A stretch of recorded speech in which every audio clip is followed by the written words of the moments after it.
आईपा एक मंच लेकर के आया है। आईपा यानी all India progressive politics association, ऐसा संगठन जिसका मकसद है देश की प्रगतिशील राजनीति को बढ़ावा देना। उसी को लेकर के आज हमारे साथ मौजूद हैं जमाल अरपड़। इनके बारे में आपको बता दें, जमाल अरपड़ एक सोशल वर्कर भी हैं और साथ ही और एक बिजनेसमैन भी हैं। इसको लेकर के इनसे हम बात करेंगे आज, क्योंकि सर क्या कहेंगे, चुनाव आ रहे हैं 2022 में। 2022 के चुनाव के ताल्लुक से जो बातें सामने आ रही हैं, तो इसमें मैं समझता हूँ कि किसी भी एक दल को पूर्ण बहुमत मिले और सरकार में आए और इसमें ताकि विकास का रास्ता खुले। देश की जो राजनीति है, जो प्रचलन चल रहा है, इससे आप कितना संतुष्ट हैं? देखिए, देश की राजनीति में जो प्रचलन चल रहा है उससे हमारी संतुष्टि नहीं है। हमें तो ऐसा लीडर चाहिए, ऐसा नेता चाहिए जो आम आदमी की तरह अपना जीवन व्यतीत करता हो, न कि वीवीआईपी की तरह।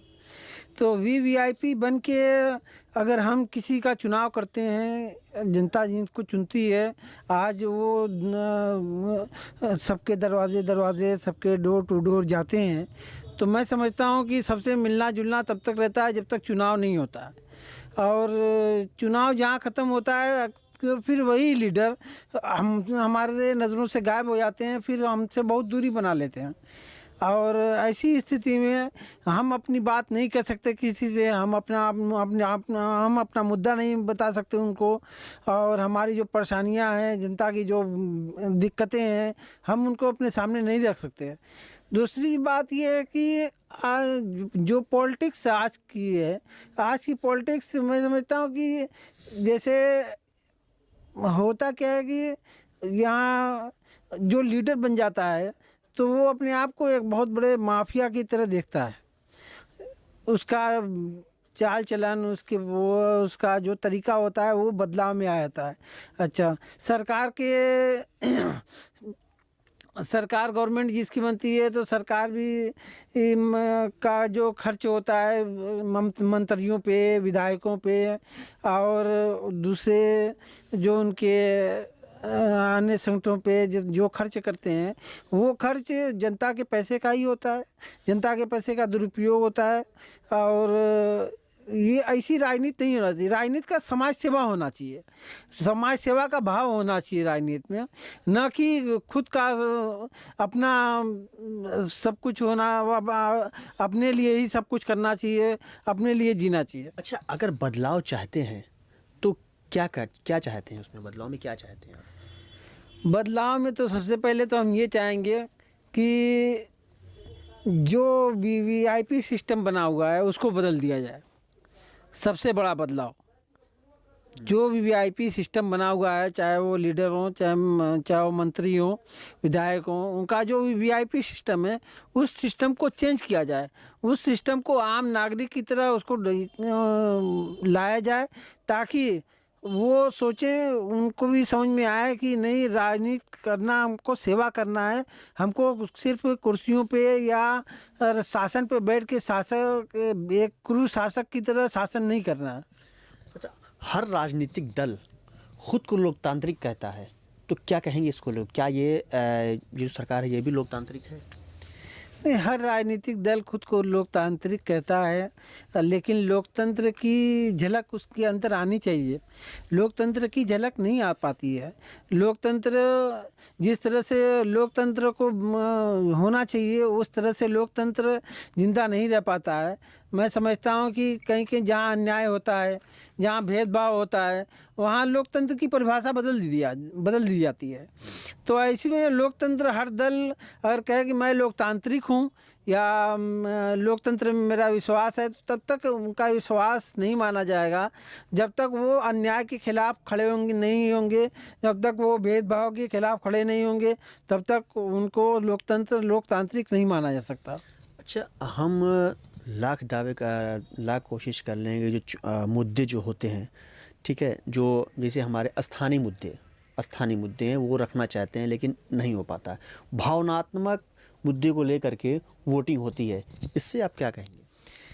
ये स्थानीय मुद्दे तो मैं समझता हूँ कि जो राष्ट्रीय दल हैं और राष्ट्रीय दल हो चाहे प्रदेश के जो अपने पार्टियां हैं, राष्ट्रीय पार्टी हो चाहे प्रादेशिक पार्टी हो, वो पार्टियां इतना प्रभावशाली हो जाती है कि कहीं ना कहीं वो प्रभाव डालती है और इसकी वजह से जो स्थानीय मुद्दे हैं वो कहीं ना कहीं ख़त्म हो जाते हैं। दूसरी बात ये है कि अगर हम स्थानीय मुद्दे के ऊपर चुनाव लड़ते हैं और कोई पार्टी अगर बहुत फेमस पार्टी है और सामने आके खड़ी हो जाती है कि नहीं ये हमारा उम्मीदवार है, ये इसको हमको सपोर्ट करना है, तो हम उस पार्टी के बहाव में बह जाते हैं, चाहे वो राष्ट्रीय पार्टी हो चाहे वो प्रादेशिक पार्टी हो, हम उस भाव में बह जाते हैं कि नहीं हम पार्टी को सपोर्ट करना है।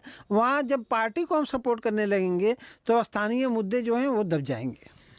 शिक्षा, स्वास्थ्य और भी कई मुद्दे हैं, इसको लेकर के बात नहीं होती, क्या कहेंगे उसको लेकर, क्या उपाय है? शिक्षा, स्वास्थ्य और जो भी मुद्दे हैं उनको लेके बात कैसे किया जाएगा? देखिए यहाँ हर क्या मानते हैं इसको, ये राजनीति का हिस्सा है?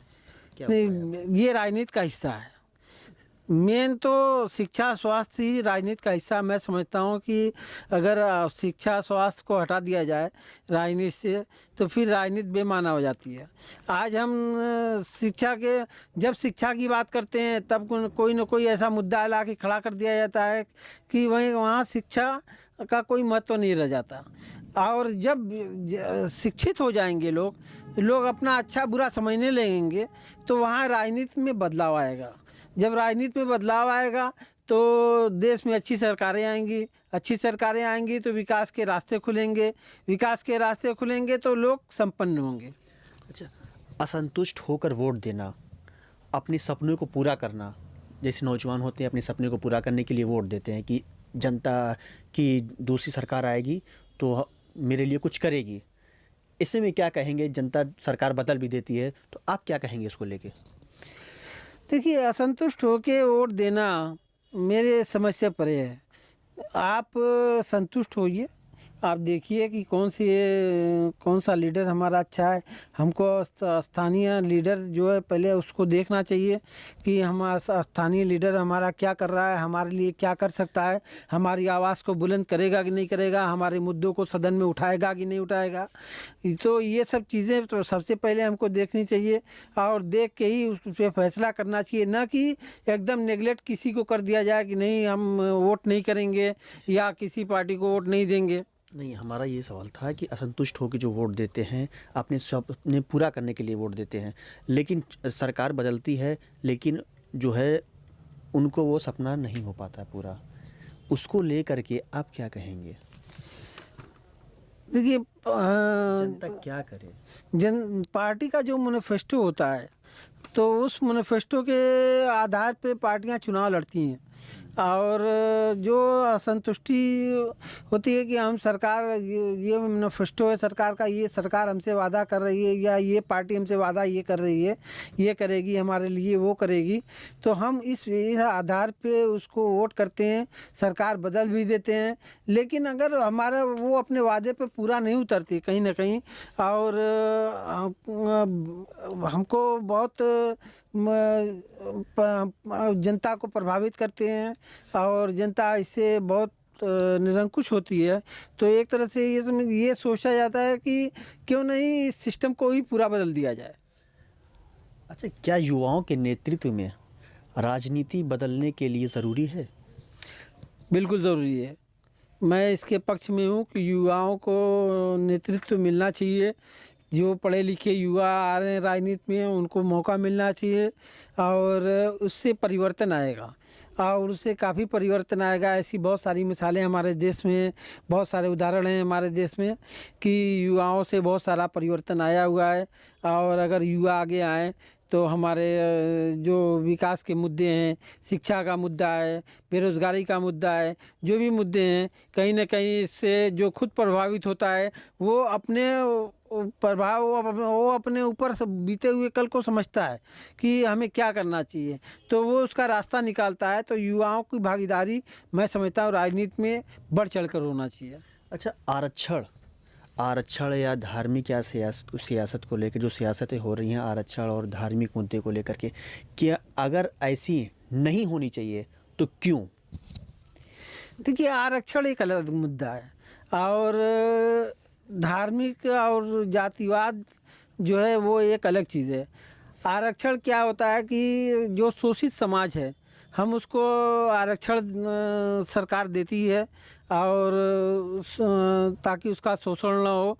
और आरक्षण के लिए मैं आरक्षण का विरोधी नहीं हूँ, मैं विरोध नहीं करता आरक्षण का, क्योंकि बहुत सारे कमीशन बैठे और उस कमीशन में बताया गया कि नहीं, ये वाकई ये समाज बहुत शोषित है, इसको ऊपर आना चाहिए, इसको आरक्षण मिलना चाहिए, इसको कहीं ना कहीं जगह मिलनी चाहिए। तो उस हिसाब से आरक्षण भी ज़रूरी है। लेकिन जातिवाद के आधार पे, धर्म के आधार पे आरक्षण देना मैं समझता हूँ कि ये उचित नहीं है। अच्छा, क्या आप सियासत में जिन मुद्दों को गलत मानते हैं? नहीं, सियासत में मुद्दा जो होता है, आरक्षण के मुद्दे को तो मैं गलत नहीं मानता। आरक्षण का मुद्दा अपना अलग मुद्दा है कि जो शोषित है। देखिए, यहाँ क्या होता है कि यहाँ हर कोई जातिवाद और धार्मिक आधार पे जो चीज़ देखी जाती है वो अपनी अपनी नज़रों से देखते हैं, लेकिन मानवता के आधार पे कहीं नहीं देखते हैं। कहीं ना कहीं मानवता भी देखनी चाहिए उनको। मिसाल के तौर पे कि अगर कोई बहुत गरीब आदमी है और उसके पास पैसे नहीं है, वो अपनी शिक्षा पूरी नहीं कर सकता या अपना दवा इलाज नहीं कर सकता, तो हम सबसे पहले उसको जातिवाद के पल्ले पे तोलते हैं, न कि मानवता के। और हमारा ये मानना है कि सबसे पहले हम मानवता के इस पे आएँ और मानवता के हिसाब से अगर वो गरीब है, शोषित है, तो हमें उसको ऊपर उठाने के लिए बहुत कुछ करना चाहिए और सरकार को इस पे ध्यान देना चाहिए। धन्यवाद आईपा से बात करने के लिए। ये हमारे साथ थे जमाल अड़पड़, जो कि सोशल वर्कर भी हैं और एक बिजनेसमैन भी हैं। तो लगातार हमारे जो सवाल थे उस पर जवाब दे रहे थे। मऊ से आसिफ रिजवी, आईपा।